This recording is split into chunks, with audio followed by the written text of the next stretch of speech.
शामिनम् आजानुलम्बितभुजौ कनकावदातौ संकीर्तनैकपीतरौ कमलायताक्षौ विश्वम्भरौ धीरवरौ युगधर्मपालौ वन्दे जगत्प्रियकरौ करुणो अवतारौ। जय जय श्री कृष्ण चैतन्य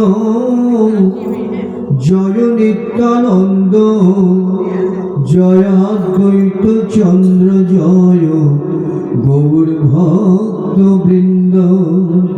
संसार सिंधु तरणे हृदयं यदीश संकीर्तनामृतरसे रमते मनोचे। प्रेमाम्बुधौ विहरणे यदि चित्तवृत्ति चैतन्य चन्द्र चरणे शरणं प्रयातु। वन्दे नन्द व्रजस्त्रीणां पादरेणु अभिखिलशं जाशं भरि कथोद्गीतं पुनाति भुवनत्रयं। वृन्दावन मधुरं मधुरं वृन्दावन। हेलो हरि नयन भरि राधा वल्लभ राधा मदन मोहन।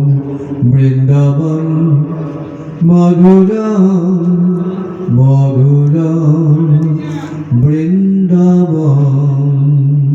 माणि गुणान् कथने श्रवणौ कथायां हस्तौ च कर्मसु मनस्तव पादयोर्न। स्मृत्यां शिरस्तव निवास जगत प्रणामे। दृष्टि शतां दर्शनेस्तु भवद्प्रभूनाम्।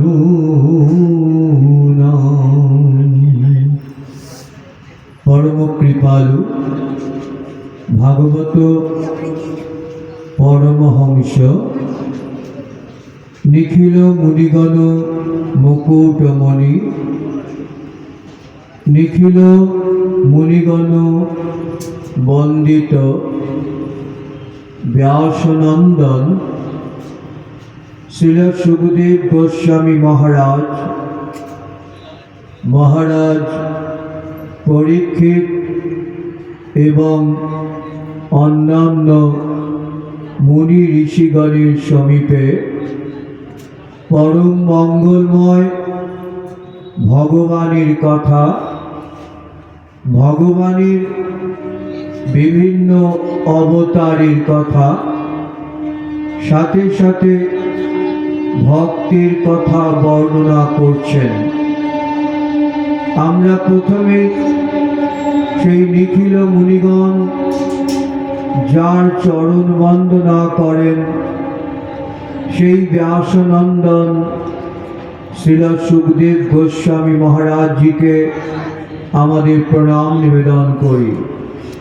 प्रणाम निवेदन करी श्रीमद् भागवतेर प्रधान श्रोता सेई अभिशप्त महाराज परीक्षित के साथे साथे এই পুণ্যক্ষণে স্মরণ করি परम पूजनीय पितृदेव एवं श्री गुरुदेव श्रीमन नित्यानंद वंशावतंश ओम विष्णुपाद प्रभुपाद प्राणकिशोर गोस्वामी महाराज जी के जार आशीर्वादे एवं कृपाय ভক্ত সঙ্গে মিলিত হয়ে সেই মঙ্গলময় ভগবানের কথা আস্বাদন করবার সুযোগ সৌভাগ্য লাভ করেছি। শ্রীমদ্ ভাগবত রূপী ভগবানকে আমরা সম্মুখে নিয়ে বসেছি, যে ভাগবতের মধ্যে দিয়ে শ্রী ভগবানের কথা শুধু নয়, ভগবানের বিভিন্ন অবতারের কথা, সাথে সাথে ভক্তের কথা বর্ণনা করা হয়েছে। তাই আচার্যগণ বলছেন, শ্রীমদ্ ভাগবত কথা শুনলে পরে ত্রিবেণী সঙ্গমে স্নানের যে ফল, সেই ফল লাভ হয়। কেন হয় না, ভাগবত কথা শুনলে একসাথে 3 কথা শোনা হয়ে যায়।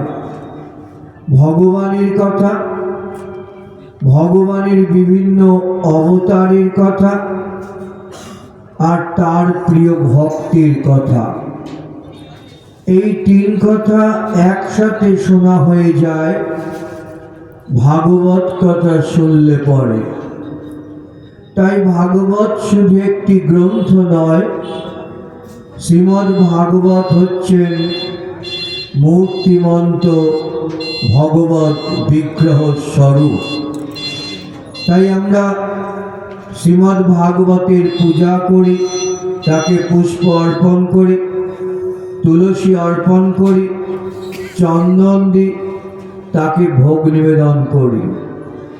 অভিন্ন শ্রী গোবিন্দ তনু জয় শ্রীমদ্ ভাগবত, দয়া করো দয়া করো দয়া করো হে। আচার্যগণ শ্রীমদ্ ভাগবতের কাছে প্রার্থনা করছেন, হে অভিন্ন তনু শ্রীমদ্ ভাগবত, হে অভিন্ন তনু শ্রী গোবিন্দ শ্রীমদ্ ভাগবত, তুমি ভাগবত রূপী ভগবান হয়ে আমাদের কাছে প্রকাশিত হয়েছ। আমরা তোমার সেই কথা আনন্দ সাগরের মধ্যে আমরা ডুবে যেতে চাই। তাই আমাদের মনের লালসাকে তুমি পরিপূর্ণ করো। ভাগবতের কাছে আচার্যগণ প্রার্থনা নিবেদন করছেন, জয় শ্রীমদ্ ভাগবত, দয়া করো হে। ব্যাসের সমাধিতে আবির্ভূত, জয় শ্রীমদ্ ভাগবত, জয় শ্রীমদ্ ভাগবত, দয়া করো হে। ব্যাসদেবের সমাধির মধ্যে দিয়ে শ্রীমদ্ ভাগবত আবির্ভূত হলেন। যদি প্রশ্ন করা যায় ভাগবত কোথা থেকে এলেন, তাহলে আচার্যগণ বলছেন সহজ কথায়, ব্যাসদেবের সমাধির মধ্যে দিয়ে শ্রীমদ্ ভাগবত আবির্ভূত হয়েছেন। তাই বলা হলো, ব্যাসের সমাধিতে আবির্ভূত, জয় শ্রীমদ্ ভাগবত, দয়া করো দয়া করো দয়া করো হে। ব্যাসদেবের সমাধির মধ্যে দিয়ে ভাগবত আবির্ভূত হলেন। প্রকাশিত হলেন কার মধ্যে দিয়ে?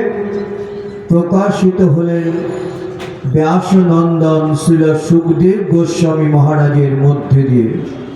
তাই বলা হলো, সুখমুখ নির্গলিত, জয় শ্রীমদ্ ভাগবত, সুখমুখ নির্গলিত, জয় শ্রীমদ্ ভাগবত, দয়া করো দয়া করো দয়া করো হে। কোথা দিয়ে আবির্ভূত হলেন? ব্যাসদেবের সমাধির মধ্যে দিয়ে। কোথা দিয়ে প্রকাশিত হলেন? বলা হলো শুকদেবের মুখ দিয়ে ভাগবত কথা প্রকাশিত হলেন। হঠাৎ করে যদি প্রশ্ন করা যায় ভাগবতের আবির্ভাব কিভাবে হলো, অনেকেই বিচলিত হয়ে পড়েন। কিন্তু সহজ কথার মধ্যে দিয়ে বলা হলো ব্যাসদেবের সমাধির মধ্যে দিয়ে ভাগবত আবির্ভূত হলেন, আর শুকদেবের মুখ দিয়ে সেটি জগতে প্রচারিত হলেন, প্রকাশিত হলেন। ব্যাসদেবের মুখ দিয়ে নয়, কিন্তু শুকদেবের মুখ দিয়ে।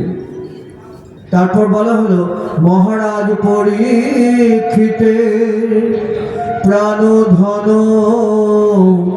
জয় শ্রীমদ্ ভাগবত। মহারাজ পরীক্ষিতের প্রাণধন। আমরা জানি অভিশপ্ত মহারাজ পরীক্ষিত হচ্ছেন ভাগবতের প্রধান শ্রোতা। নৈমিষারণ্যে আরো অনেক সাধু সন্ত রয়েছেন, কিন্তু মহারাজ পরীক্ষিতকে উপলক্ষ করেই শ্রীমদ্ ভাগবত কথা বলছেন সুখদেব গোস্বাইপাদ। মহারাজ পরীক্ষিত অভিশপ্ত, সপ্তম দিবসে তার মৃত্যু হবে, তাই তিনি বিচলিত, তাই তিনি চিন্তিত, শঙ্কিত, তাই রাজৈশ্বর্য ত্যাগ করে বেরিয়ে পড়েছেন। তার মনের মধ্যে একটা প্রশ্ন, সেই প্রশ্নটা কি? যে প্রশ্ন মহারাজ পরীক্ষিতের অন্তরে সেদিন জাগ্রত হয়েছিল, সেটা শুধু মহারাজ পরীক্ষিতের অন্তরের প্রশ্ন নয়, এ আমাদের সকলকার অন্তরের প্রশ্ন। মহারাজ পরীক্ষিত যখন প্রায় প্রবেশন করেছেন নৈমিষারণ্যে, জল পর্যন্ত আমি খাবো না, রাজৈশ্বর্য ত্যাগ করে এসে বসেছেন, কে আমার প্রশ্নের উত্তর দেবে?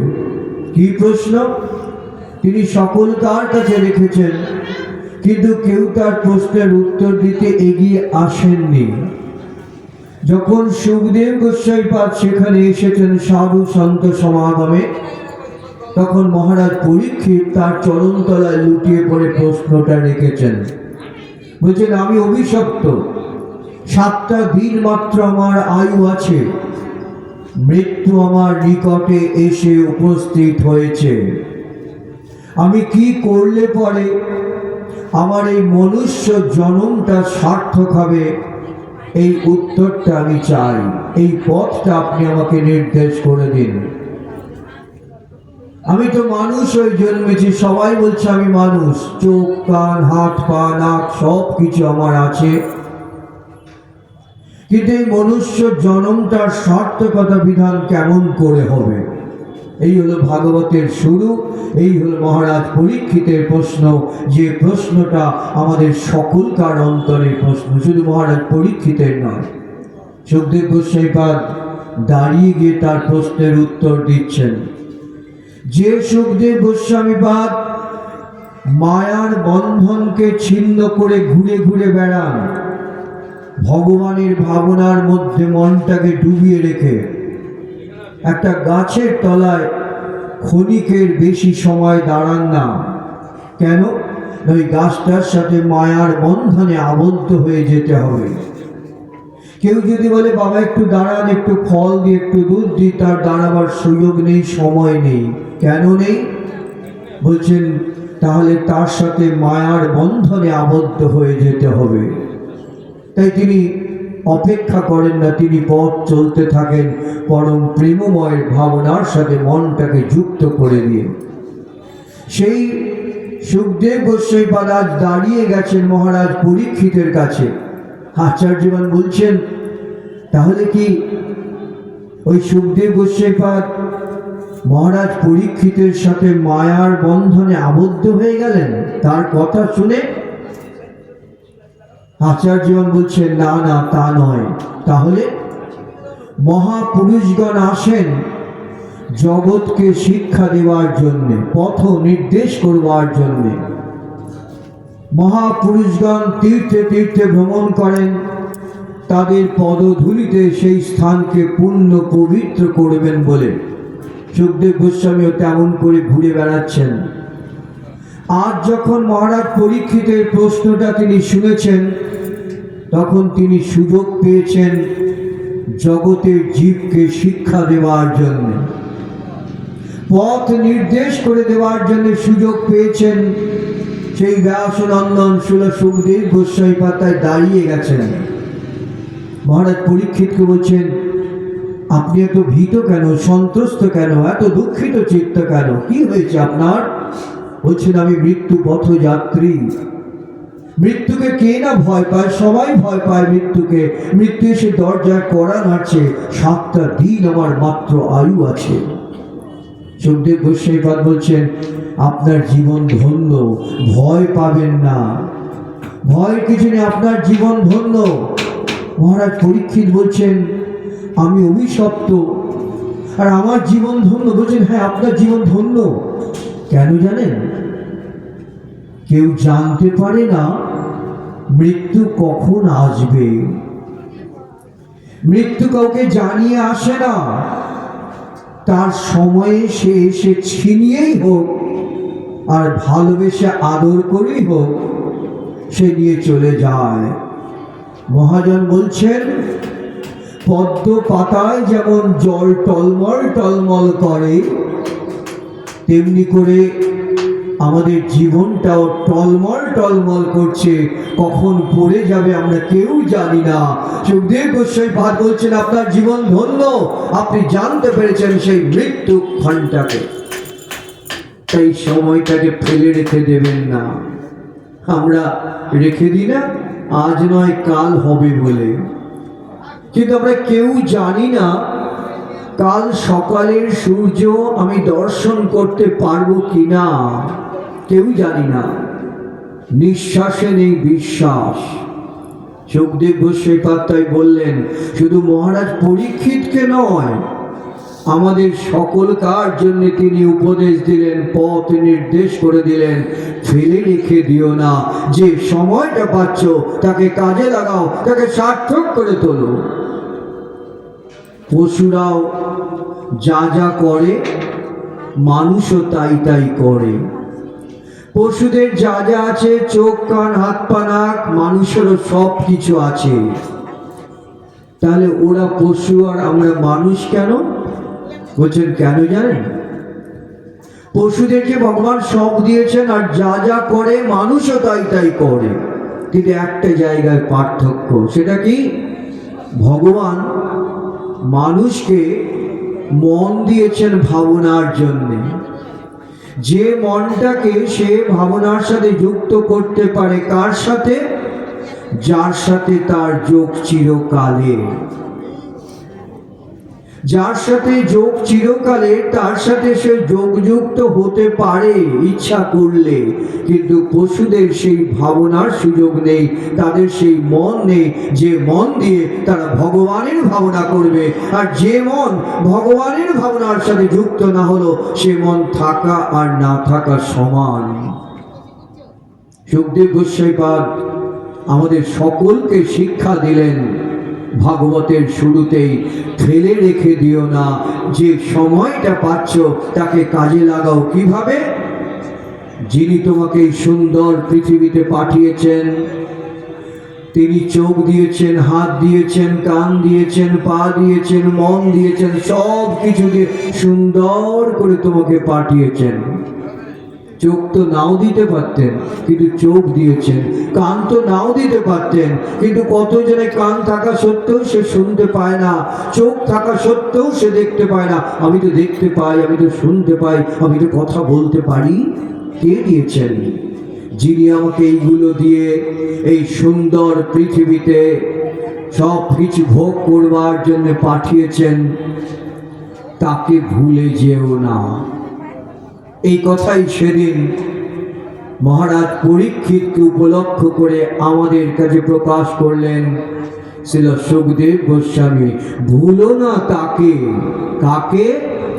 যার সাথে তোমার যোগ চিরকালে। আমরা গুরুদেবের শরণাশ্রয় করি। অনেকে বলেন সেই গুরুদেব ভগবানের সাথে যোগসূত্র ঘটিয়ে দেন। আচার্যগণ বলছেন মোটেই তা নয়। গুরুদেব ভগবানের সাথে যোগসূত্র ঘটিয়ে দেন এ কথা সত্য নয়। যখন শিশু ভূমিষ্ঠ হয় তার সাথে সাথে তার ভগবানের সাথে যোগসূত্র ঘটে যায়। যদি না ঘটতো তাহলে শিশুটা হাত পাও ছুটত না, আর মা করে উচ্চারণ হোক আর মাই বলুক, যাই বলুক না কেন সে উচ্চারণ করতে পারত না, সে মৃত বলে গণ্য হতো। আচার্যগণ বলছেন ওই শিশুটা হাত পা চড়ে সে শব্দ করে, তার সাথে যোগসূত্র হয়ে গেছে বলে তাই। এখানে অনেক আলো দিয়ে সাজানো রয়েছে। বাইরে যেখানে সিএসসি লাইনটা বা ডাব্লিউএসসি লাইন আছে তার সাথে যদি যোগসূত্র না থাকতো এই আলোগুলো কি জ্বলতো? জ্বলতো না। ঠিক তেমনি আচার্যগণ বলছেন ওই ভূমিষ্ঠ হবার সাথে সাথে তার সাথে যোগসূত্র হয়ে যায়, তাই শিশু কথা বলে, সে হাত পা ছড়ে, না হলে ছুটতো না, কথাও বলতো না, সে মৃত বলে গণ্য হতো। কি সুন্দর ব্যাখ্যা। তাহলে গুরুদেব কি করেন? কেন আমরা গুরুদেবের কাছে যাই? বলছেন গুরুদেব বুঝিয়ে দেন, শিক্ষা দেন। যিনি আছেন বলে তুমি আছো তাকে ভুলে যেও না। তার সাথে প্রেমের সম্পর্ক করো, তার সাথে ভালোবাসার সম্পর্ক করো, ওই দূরের ভগবানকে কাছের করে নাও, তবে হবে তোমার জীবন সার্থক। গুরুদেব এই শিক্ষা দেন, তাই গুরুদেবের কাছে যেতে হয়। অনেকে প্রশ্ন করেন গুরুদেবের কাছে না গেলে কি ভগবানকে ডাকা যায় না? না, যায় না। পড়াশোনা করতে গেলে স্কুলে যেতে হয়, স্কুলে গিয়ে পড়াশোনা করে কলেজে উঠতে হয়, কলেজ থেকে বিশ্ববিদ্যালয়ে যেতে হয়, ধাপে ধাপে উঠতে হয়। একবারে কি কেউ ইউনিভার্সিটিতে ভর্তি হতে পারে? পারে না। আর বাড়িতে থেকেও কি পড়াশোনা হবে? হবে না। স্কুলে যেতে হবে, তবে তুমি সেই পড়াশোনা ঠিক ঠিক ধাপে ধাপে করতে পারবে। ঠিক তেমনি যারা এই অধ্যাত্ম পথের পথিক হতে চায় তাদেরকে গুরুকরণ করতেই হবে। গুরুদেবের চরণ আশ্রয় ছাড়া তুমি ওই পথে চলতে পারবে না, হোঁচট খাবে। উপনিষদের মধ্যে সেই কত হাজার হাজার বছর আগে মুনি ঋষি সাধকজন প্রার্থনা করেছেন, আসতো মা সদ্গময় তমসো মা জ্যোতির্গময় মৃত্যুর মান অমৃতং গময়। আমাকে অসৎ থেকে সতের পথে উত্তীর্ণ করো, আমাকে অন্ধকার থেকে আলোর পথে নিয়ে চলো, আমাকে মৃত্যু থেকে অমৃতের পথে নিয়ে চলো। হাজার হাজার বছর আগে তারা চেষ্টা বলেছেন, প্রার্থনা রেখেছেন। বেদের মধ্যে মহাপুরুষগণ প্রার্থনা করছেন, ভদ্রং কর্ণেভিঃ শৃণুয়ামদেবা ভদ্রং পশ্যমাক্ষভির্যজত্রঃ স্থিরৈরঙ্গৈस्तुष्टुवांसस्तनुर्भिः वसेमहि देवहितं जदायुः।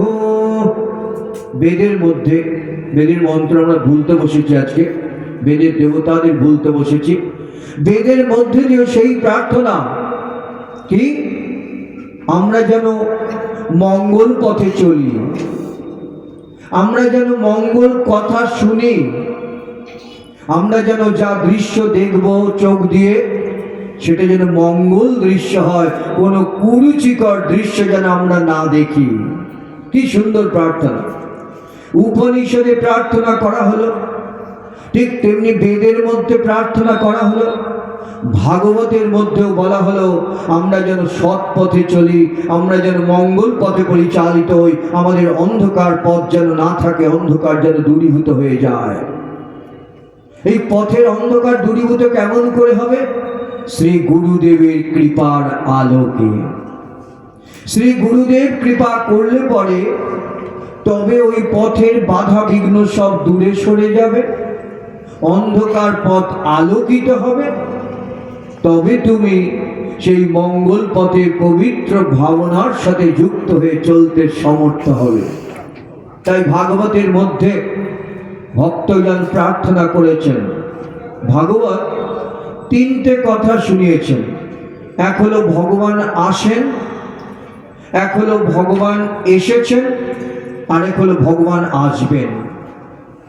ভাগবত আমাদের এই তিনটে কথা শুনিয়েছেন, ভগবান আসেন, ভগবান এসেছেন, ভগবান আসবেন। অর্থাৎ অতীত, বর্তমান, ভবিষ্যৎ সবটাই ভগবানকে নিয়ে। ভগবান ছাড়া সব মিথ্যা, সব মিথ্যা। কেন? ভগবানই একমাত্র সত্য, এটাই শ্রীমদ্ ভাগবত সুপ্রতিষ্ঠিত করেছেন আমাদের কাছে। তাই বলছেন, এতে চাংশ কলা পুংস কৃষ্ণস্তু ভগবান স্বয়ং। শ্রী ভগবান কৃষ্ণ অংশ নন, কলা নন, অবতার নন, তিনি হলেন কৃষ্ণস্তু ভগবান স্বয়ং। সুখদেব গোস্বামী বলছেন, আর কিছু মনে রাখতে না পারো, এই কথাটাকে মনে রাখো, কৃষ্ণস্তু ভগবান স্বয়ং। মহারাজ পরীক্ষিত অভিশপ্ত, চিন্তিত, শঙ্কিত, তার কাছে ভাগবত কথা শুরু করলেন। সুখদেব গোস্বামী পাঠ বললেন, এই কথার মধ্যে ডুবে যান আপনি, তাহলেই হবে আপনার এই মনুষ্য জন্মের সার্থকতা বিধান। এই শুরু হলো ভাগবত কথা। ভগবানের কথা বলছেন প্রথমেই তা নয়, স্বয়ং ভগবান কৃষ্ণের কথা বললেন দশম স্কন্ধে গিয়ে। কিন্তু তার আগে আগে পৃথিবীর সৃষ্টি কেমন হলো, কত কিছু কথা বললেন। ভগবান নিজের প্রতিশ্রুত বাক্যকে রক্ষা করবার জন্য জগতে আসেন, সে কথা বললেন। তার জন্য অবতার রূপ পরিগ্রহ করলেন ভগবান, তাই না? 10 অবতারের কথা ভাগবতে রয়েছে, মৎস্য, কূর্ম, বরাহ, নৃসিংহ, বামন ইত্যাদি। এই যে 10 অবতার কেন এসেছেন, কেন বিভিন্ন রূপে এলেন, এই প্রশ্ন কিন্তু মহারাজ পরীক্ষিত করেছেন। আর সুখদেব গোস্বামী পাত্তায় বলছেন, ভগবান যখন যেমনটি প্রয়োজন ঠিক সেইভাবে জগতে আসেন, নিজের প্রতিশ্রুত বাক্যকে রক্ষা করবার জন্য শুধু নয়, ভক্তের প্রেম আকর্ষণে। ভগবান হচ্ছেন ভালোবাসার বশীভূত, হরিনা ভক্ত বশ্যতা। ভগবান হচ্ছেন ভালোবাসার বশীভূত, যেখানে ভালোবাসা, যেখানে প্রেম, সেখানেই ভগবান আবির্ভূত। আর তাই যখনই ভগবানকে ডেকেছেন ভক্ত, তখন ওই মৎস্য রূপে, বরাহ রূপে, কূর্ম রূপে এসেছেন। কেশব ধৃত মীরা শরীর, জয় জগদীশ হরে। কেশব ধৃত কূর্ম শরীর, কেশব ধৃত কূর্ম শরীর, জয় জগদীশ হরে। কেশব ধৃত বরাহ রূপ, জয় জগদীশ হরে। কেশব ধৃত নরহরি রূপ, জয় জগদীশ হরে। কেশব ধৃত বামন রূপ, কেশব ধৃত বামন রূপ, জয় জগদীশ হরে। কেশব ধৃত মৃগুপতি রূপ, কেশব ধৃত মৃগুপতি রূপ, জয় জগদীশ হরে। কেশব ধৃত রাম শরীর, জয় জগদীশ হরে।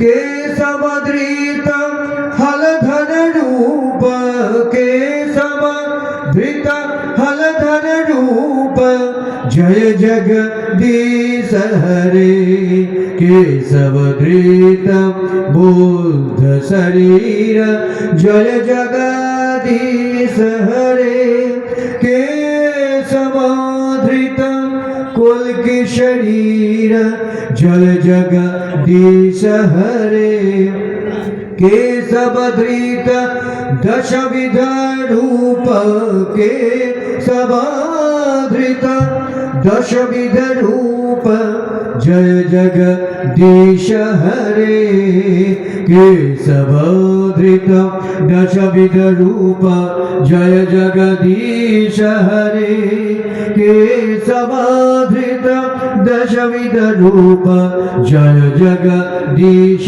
हरे।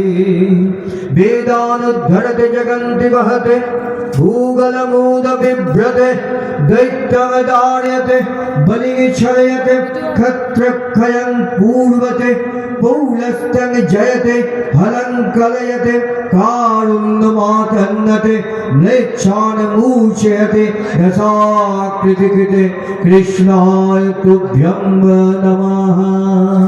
10 অবতার পেলেন, কখনো ছোটটি হয়ে, কখনো বৃহৎ হয়ে, কখনো সুন্দর মাধুর্য মূর্তি নিয়ে, কখনো ভীষণাকার মূর্তি নিয়ে এসেছেন। কেন এসেছেন? বলছেন যখন যেমনটি প্রয়োজন তেমন ভাবেই তিনি এসেছেন। কেননা যখন হিরণ্যকশিপু প্রহ্লাদের সাথে হিংসা করছেন, মানতে চাইছেন না ভগবানকে, অহংকৃত গর্বিত, তখন যদি মাধুর্য মূর্তি নিয়ে বংশীধারী হয়েছে দাঁড়াতেন, তাহলে হিরণ্যকশিপু ভয় পেতেন না। তাই তিনি ওই ভীষণাকার মূর্তি নিয়ে ওই নরসিংহ রূপে এসে তখন ওই হিরণ্যকশিপুকে হত্যা করেছিলেন। তখন যদি সুন্দর বাঁশি নিয়ে এসে দাঁড়াতেন তাহলে তো হতো না। কেন? হিরণ্যকশিপু গর্বিত, অহংকৃত, আমাকে কে হত্যা করবে, আমি বর লাভ করেছি, মানুষ অথবা পশু নয়, কোনো দিনে অথবা রাত্রে নয়, কোনো অস্ত্র শস্ত্রের দ্বারা নয়, ঘরের ভেতরে অথবা বাইরে নয়, সব কিছু বর পেয়ে হিরণ্যকশিপু অহংকৃত, তাই না? আর ভগবান অহংকার সহ্য করতে পারেন না। যেখানে অহংকার সেখানে চূর্ণ বিচূর্ণ করে দেন, সেই অহংকারকে সহ্য করতে পারেন না। আর তাই ওই হিরণ্যকশিপুর অহংকারকে চূর্ণ বিচূর্ণ করলেন। তো কোথা থেকে এলেন? ওই পাথরের থামের মধ্যে থেকে এলেন। এগুলো গল্প কথা না, এগুলো সত্যি কথা, চরম সত্যি। যে যথামাং প্রপদ্যন্তে তাং তথৈব ভজাম্যহং। যে আমাকে যেভাবে ভজনা করবে, শুধু তাই নয়, যেখানে আমাকে আহ্বান করবে আমি সেখানেই আবির্ভূত হব, শুধু নয়, তাকে আমার চরণ তলায় ঠাঁই দেব। ভাগবতের 7ম স্কন্ধে এই প্রহ্লাদ চরিত্র বিস্তৃতভাবে ব্যাখ্যা আছে, যেখানে কি দেখানো হলো? শুধু ভগবান লীলা করলেন পাথরের থামের মধ্যে থেকে এসে আবির্ভূত হয়ে, তা নয়।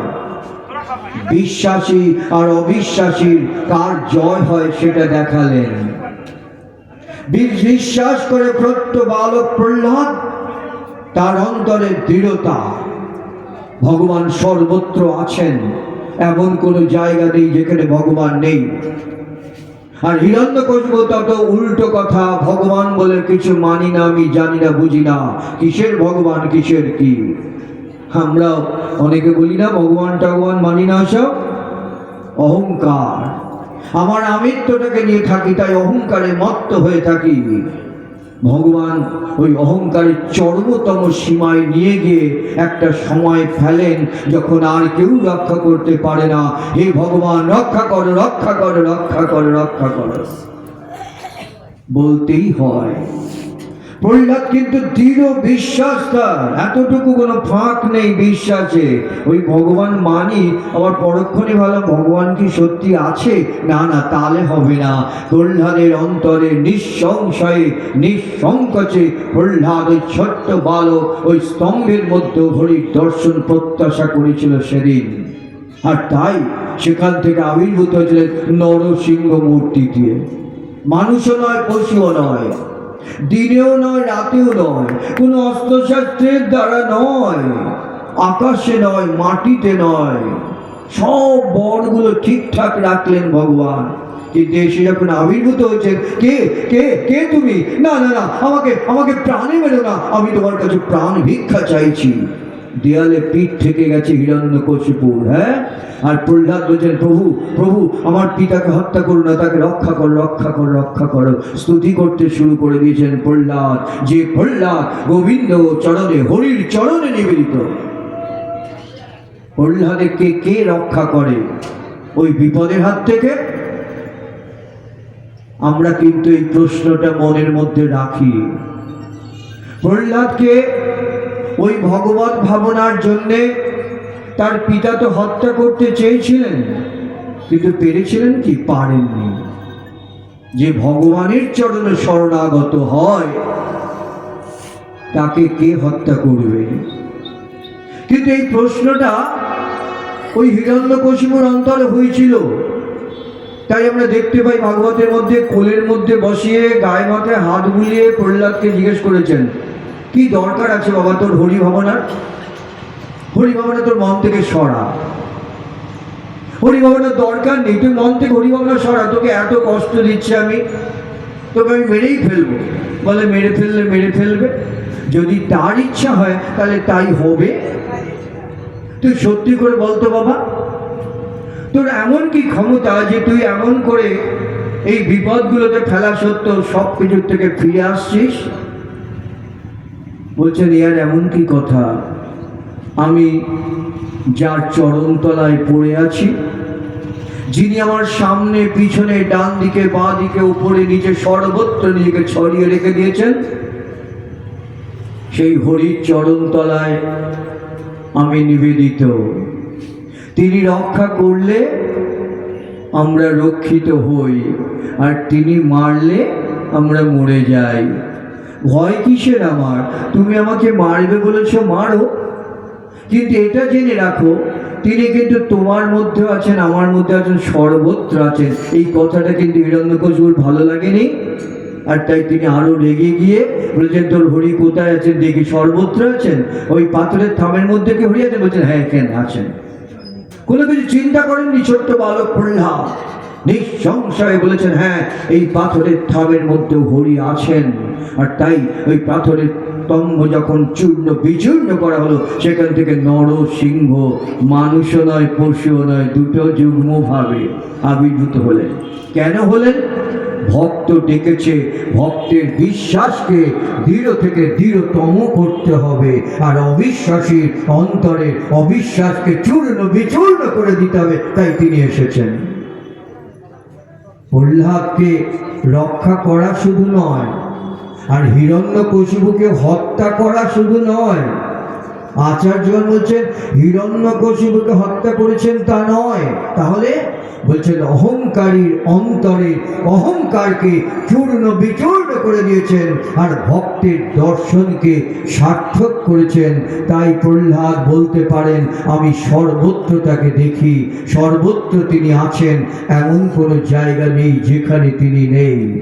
ভক্তের দর্শন, প্রেমিকের দর্শন, অনুরাগীর দর্শন, যে ভক্ত সেই বলতে পারে আমার প্রিয়তম ভগবান সব জায়গায় আছেন।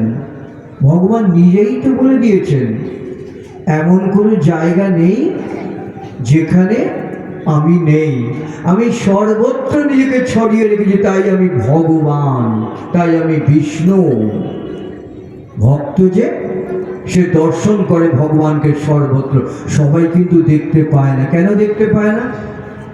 তুমি তো চোখ সকলকে দিয়েছ, তাহলে তুমি যদি সর্বত্র নিজেকে ছড়িয়ে রেখে থাকো, কেন কেন কেন আমি তোমাকে দেখতে পাবো না এই চোখ দিয়ে? বলছেন আমি চোখ সকলকে দিয়েছি, কিন্তু সেই চোখ দিইনি যে চোখ পেলে পরে আমার স্বরূপ দর্শন হবে। সেই চোখ আমি সকলকে দিইনি যে চোখ পেলে পরে সে আমাকে দর্শন করতে সমর্থ হবে। যে ভক্ত, যে প্রেমিক, যে আমাকে ভালোবাসে, যে আমাকে ছাড়া আর কিছু জানে না, তার প্রতি আমি কৃপা করে আমি তাকে দর্শন দিই, তাকে সেই চোখ দিই, তবে সে আমাকে সর্বত্র দেখতে পায়। তাই ভক্ত অনুরাগী বলেন, সাধক বলেন আমি কৃষ্ণময় জগৎ দেখি। ভক্তের দর্শন আমি কৃষ্ণময় জগৎ দেখি। বৃক্ষমূল শাখা শিখি পুচ্ছ পাখা, বৃক্ষমূল শাখা শিখি পুচ্ছ পাখা, কৃষ্ণ রূপ মাখা মাখি। কৃষ্ণময় জগৎ দেখি আমি কৃষ্ণময় জগৎ দেখি। আমি যেদিকে তাকাই সেদিকেই আমার ভগবান কৃষ্ণ।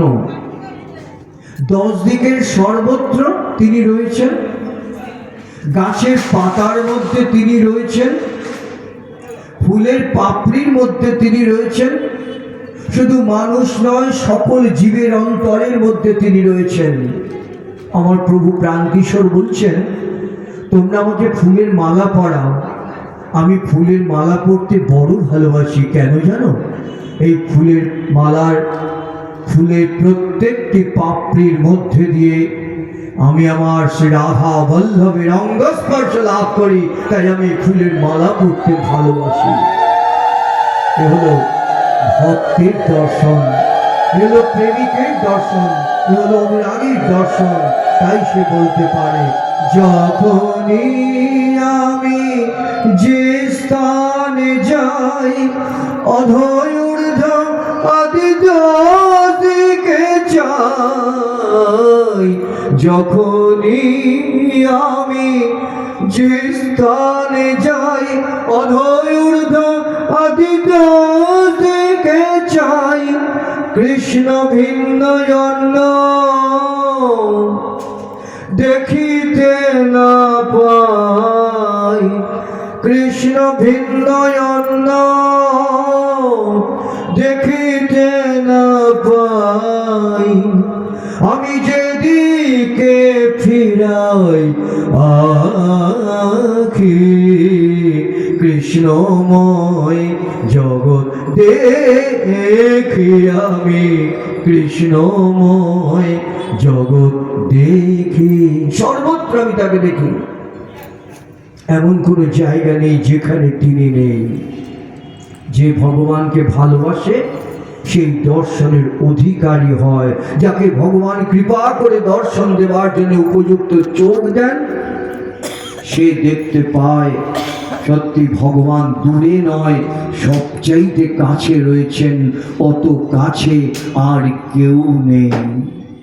আমরা বৈষ্ণবগণ তিলক করি, কেন করি? লোক দেখানোর জন্যে নয়।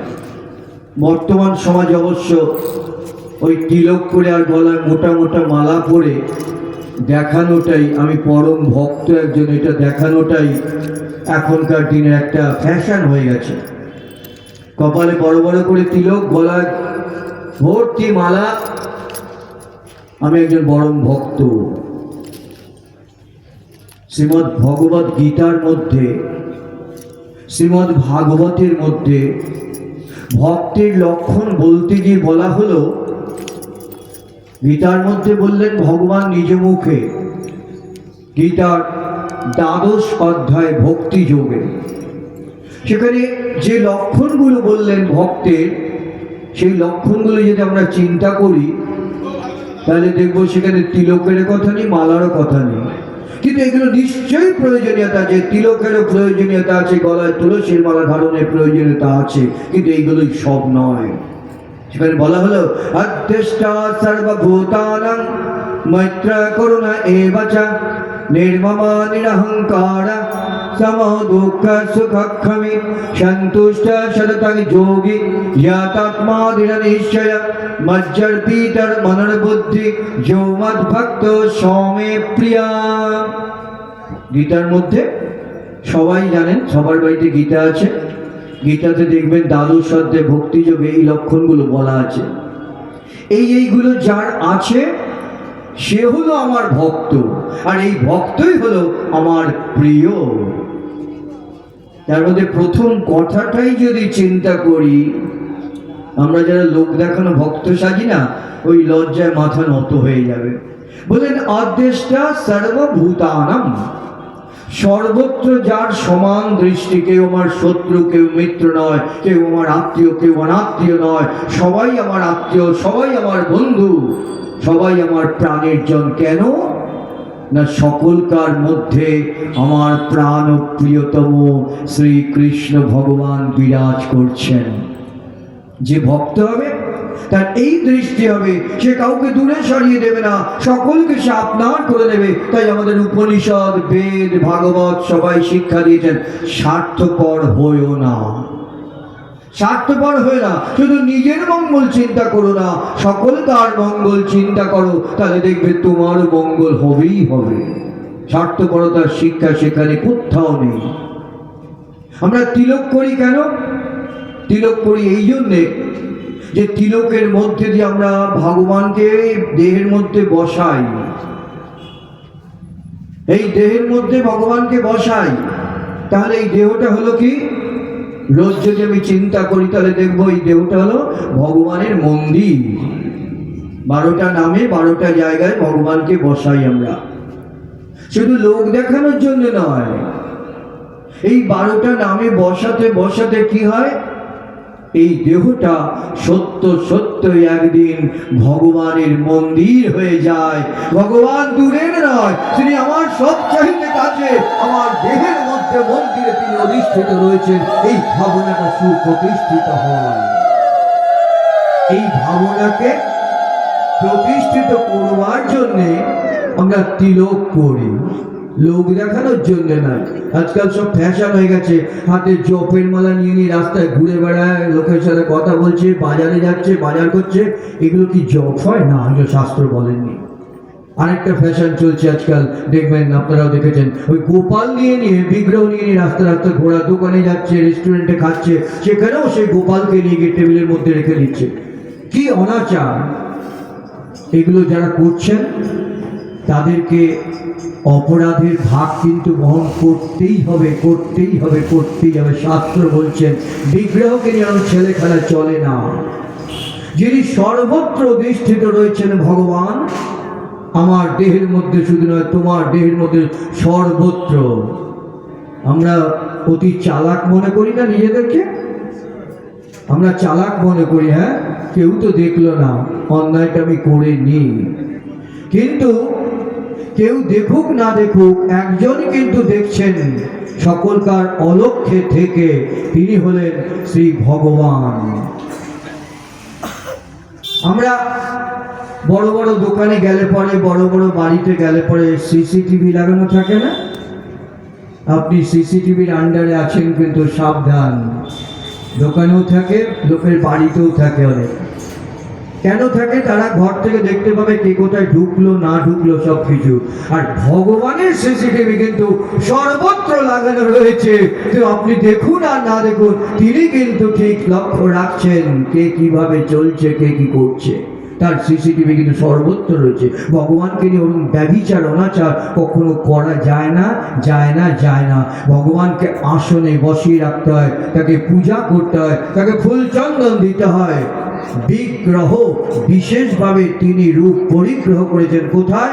ওই সিংহাসনের মধ্যে। তাকে যদি বাইরে বের করা হয় তাহলে বাড়িতে নিয়ে গিয়ে না ওই মন্দিরে বসানো যায় না, তার পোশাক পরিবর্তন করতে হয়, তাকে অভিষেক করতে হয়, তবে বসানো যায়। আজকাল এগুলো দেখতে পাবেন যে লোক নিয়ে ঘুরে বেড়াচ্ছে, একটা ফ্যাশন হয়ে গেছে।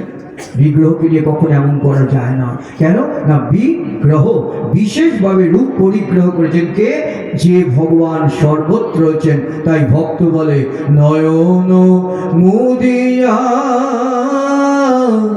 থাকি যে সময়, হৃদয় মধ্যে কৃষ্ণ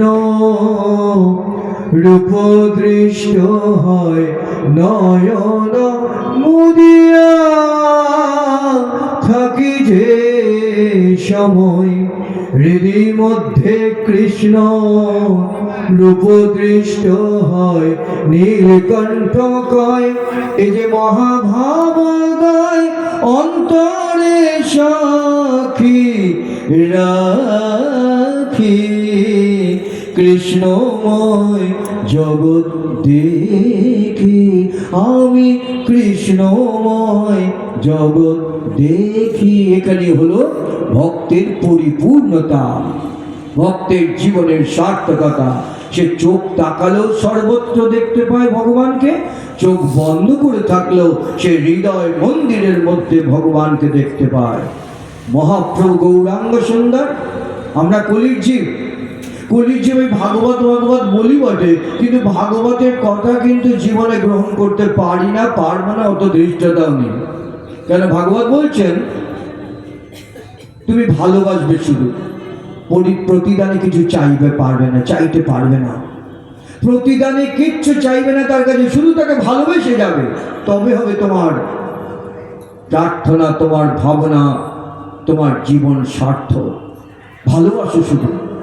এই ভালোবাসার নামই হলো পূজা। আমরা একটা ফুল দিতে গেল চিন্তা করি, প্রার্থনা, প্রভু এইটা করে দিও, আমার ছেলের চাকরিটা করে দিও, আমার জমিটা বাড়িটা করে দিও, এটা করে দিও, হ্যাঁ, কত কিছু চাওয়া। কিন্তু ভাগবত বললেন কোনো কিছু চাওয়া চলবে না, শুধু তাকে ভালোবেসে যাও। কেন না? তার আনন্দের জন্যে, তার সন্তুষ্টি বিধানের জন্যে। আমরা কলি জীব, চিন্তাই করতে পারি না ভাগবতের সেই কথা, যে রাসলীলা পাঠ হয়, ব্যাখ্যা হয়, কীর্তন হয় সব জায়গায়। তার মূল কথাটা কি? মূল কথাটা হলো ভালোবাসা। ভালোবাসায় ওই গোপীরা কৃষ্ণকে ভগবান না ভেবেও তাকে পরাজিত করেছিলেন। ভগবান ভাবেন, তাদের প্রিয়তম রূপে তারা চেয়েছেন। কেন পেয়েছেন? ভালোবাসার দ্বারা। ভগবান বলেছেন ওই ভালোবাসায় আমি ঋণী হয়ে রইলাম। আমরা কলির জীব, ওই চিন্তাই করতে পারি না ওই ভালোবাসার কথা। প্রতিটা মুহূর্তে খালি চাই চাই চাই চাই চাই। অন্তত আমি তো করি, আপনারা ভক্ত মানুষ অথবা চান না। রূপ, যৌবন, যশ, প্রভাব, প্রতিবাদী কত কিছু চাই তার কাছে, তাই না? কিন্তু কলির জীব চাইবে, এটা তাদের স্বাভাবিক ধর্ম। কলির জীব ওই চিন্তা করতে পারবে না, কিছু চাই না, শুধু তোমাকে ভালোবাসো না। তাই আমাদের কাছে কে এলেন? এলেন রাধা কৃষ্ণ মিলিত বিগ্রহ শ্রী গৌরাঙ্গ সুন্দর, কলির জীবকে উদ্ধারের জন্য। অদ্বৈত আচার্যের হুঙ্কারে, অদ্বৈত আচার্যের প্রার্থনায় শুধু তিল হট্টকি দিয়ে চোখের জল ফেলে প্রার্থনা জানিয়েছেন তা নয়, হুঙ্কার করেছেন, হে মদন গোপাল তোমাকে আসতেই হবে, আসতেই হবে, আসতেই হবে। কেন না? কলির জীব ব্যভিচার অনাচারে ডুবে আছে। কৃষ্ণ বলি সেই জীব অনাদি বহির্মুখ, অতএব মায়া তারে দেয় সংসার ডুব। কবু স্বর্গে উঠায়, কবু নরকে চুবায়, দণ্ড জলে রাজা যেন নদীতে চুবায়। কৃষ্ণকে ভুলে আছি আমরা, আর তাই যত দুঃখ কষ্ট যন্ত্রণা। তাই এলেন অদ্বৈত আচার্যের হুঙ্কারে। বলছেন অদ্বৈত আচার্য যে আমি কলির জীবকে কথা দিচ্ছি, আমি কৃষ্ণকে দর্শন করাবোই করাবো। আর ভগবানকে বললেন হে মদন গোপাল তোমাকে আসতেই হবে, আসতেই হবে, আসতেই হবে। দয়া করো সীতানাথ অদ্বৈত গোসাই, তব কৃপা বলে পাই চৈতন্য নিতাই। নরোত্তম ঠাকুর বলছেন অদ্বৈত আচার্য তোমার কৃপাতে আমরা চৈতন্যকে পেয়েছি, আমরা নিত্যানন্দকে পেয়েছি। কলির জীবের এটাই হচ্ছে পরম সৌভাগ্য। নিত্যানন্দ এসেছেন, বলরাম নিত্যানন্দ এসেছেন গৌরাঙ্গ সুন্দর, হরিনামের বার্তা নিয়ে জগতের জীবের কাছে। তুমি ভালোবাসো কি বাসো না, চিন্তা করতে হবে না। তুমি শুদ্ধ না অশুদ্ধ চিন্তা করতে হবে না। তুমি পবিত্র না অপবিত্র চিন্তা করতে হবে না। তুমি ধনী না দরিদ্র চিন্তা করতে হবে না। তুমি যে অবস্থায় আছো সেই অবস্থাতেই থাকো। সংসারে থেকে সকল মধ্যে, সকল কর্মের মধ্যে থেকে ভুলে যেও না তাকে। তাই গৌরাঙ্গ সুন্দর এসেছেন কলির জীবের কাছে বার্তা নিয়ে। কি বার্তা? হৃদয় শোধনের মন্ত্র নিয়ে এসেছেন। হৃদয় যদি পরিষ্কার না হয় তাহলে ভগবানকে বসাবো কেমন করে? বাইরেটা তো সুন্দর পোশাক পরে, অলংকার পরে, দামি দামি কসমেটিক্স ব্যবহার করে বাইরেটা সাজালাম, কিন্তু আমার ভেতরটা যে কালিমায় পরিপূর্ণ, আমি কেমন করে সেখানে ভগবানকে বসাবো? তিনি যে সুন্দর, আমি যে সুন্দরের পূজারী হতে চাই। আমার দেহ মন্দিরটা যদি পরিষ্কার না হয় তাহলে আমি কেমন করে তাকে বসাবো, কেমন করে তিনি সেখানে আসন গ্রহণ করবেন? মহাপ্রভু বলে কোনো ভয় নেই, যে যে অবস্থায় আছে তোমার অন্তরে কালী মাছে কিনে চিন্তা করতে হবে না।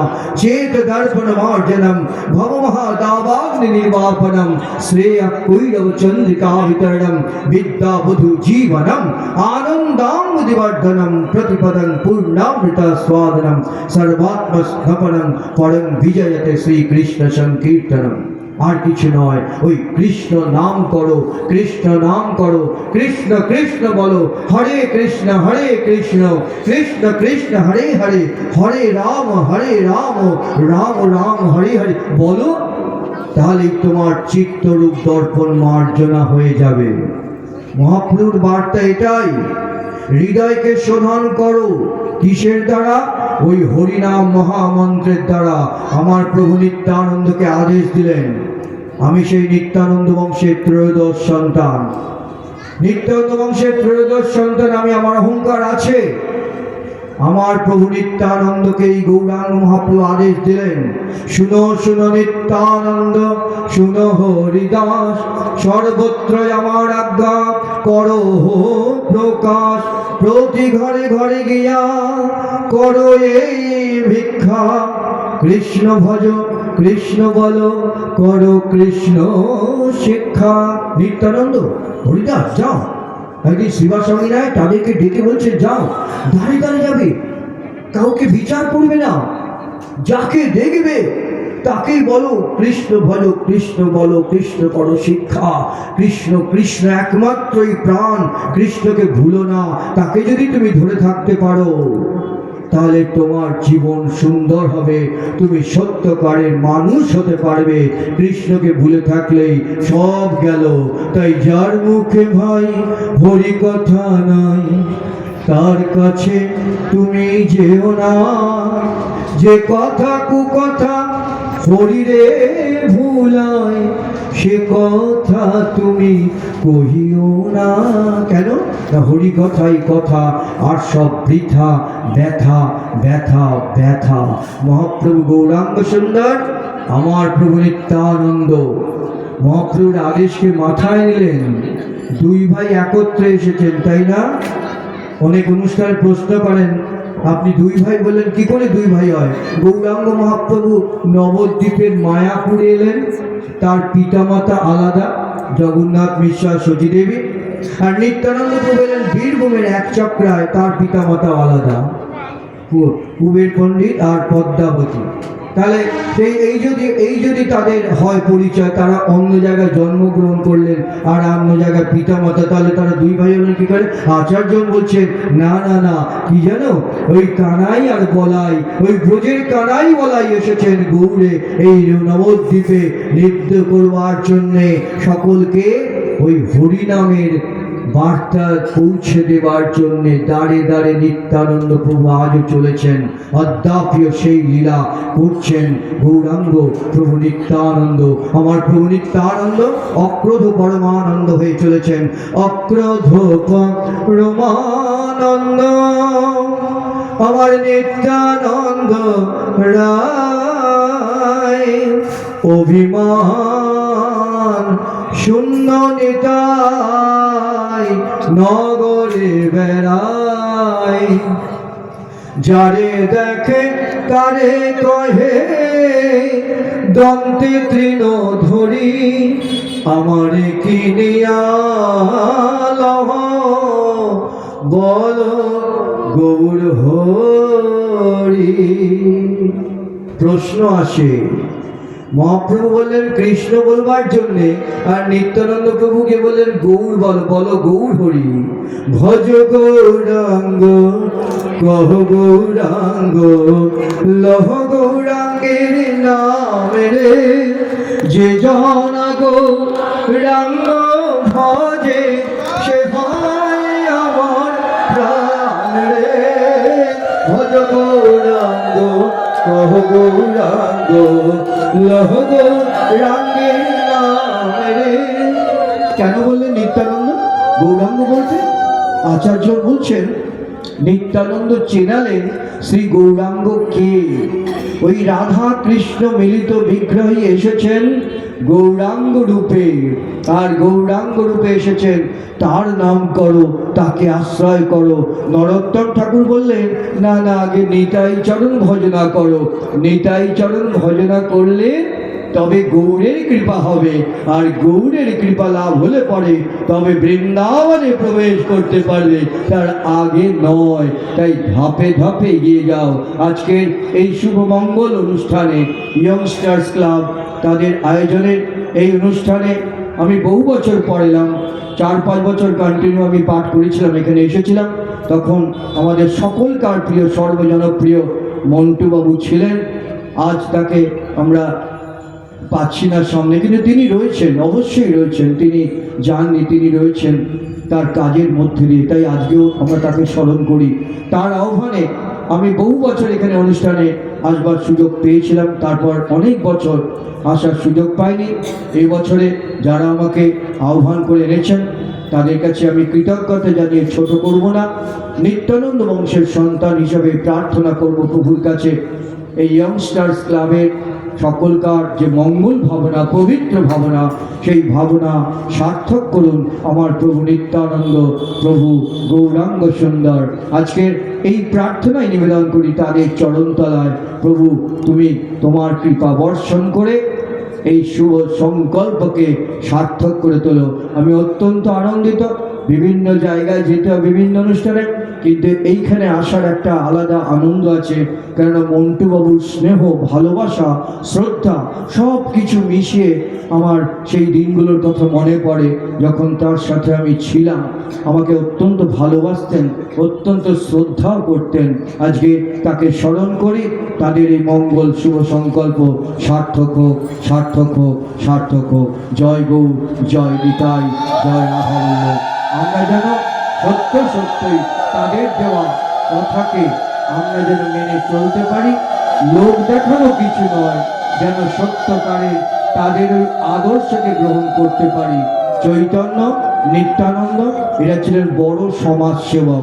সেই সমাজসেবা করেছেন, কুষ্ঠরোগীর কাছেও ছুটে গিয়েছেন, দিন দরিদ্রের কাছেও ছুটে গিয়েছেন। কেন না তাদেরকে উদ্ধার করবার জন্যে। ওই মদ্যপ মাতালো হয়ে গেল ভক্ত শ্রেষ্ঠ, চিন্তা করতে পারেন? তাই আমরা তাদের কাছে প্রার্থনা করি, আমরা হতে পারি অধম, কিন্তু তোমরা আমাদের সেই লালসা দাও, তোমাদের দেওয়া সেই নামকে যেন আমরা আশ্রয় করে আমাদের মনুষ্য জনমকে সার্থক করে তুলতে পারি। নিতাই গৌর প্রেমানন্দে হরি হরি বল, হরি বল, হরি হরি বল। হরে কৃষ্ণ কৃষ্ণ কৃষ্ণ হরে হরে, হরে রাম রাম রাম হরে হরে। একবার সবাই বলুন হাত